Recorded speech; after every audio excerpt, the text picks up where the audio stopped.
我女朋友叫我千祈唔好上咗呢條片，因為佢驚太多人知道呢間嘢，太多人排隊食唔返啊！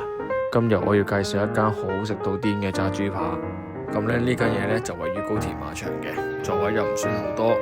呢間亦都係米芝蓮推介。你哋平時食炸豬扒咪落個炸豬汁落去嘅，其實係錯嘅。落橄欖油係橄欖油，之後再落呢個高脂粗鹽，唔使落好多嘅，幾殼仔啊！之後揾隻筷子攪勻佢。當你做完我以上步驟，啲豬扒應該就啱啱到，新鮮滾熱辣，睇到都流晒口水。今次我真係第一次叫呢個特選炸豬扒，勁厚。呢個係特選先有嘅黑松露鹽。呢間嘢我真係食過無數次，但係特選我真係第一次叫。呢個係我食黑松露鹽嘅第一個反應。你睇日本小姐姐個樣就知道好唔好食啦。基本上2碗飯2兜菜就走唔甩噶啦。你亦都可以同師傅傾偈，佢亦都會好耐心咁答你。阿師傅叫木村，木村拓哉嘅木村。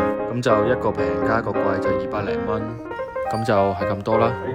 咁你哋想繼續睇好西就記得 follow 同 share 啦。湯吉士希納塔真係好食到癲。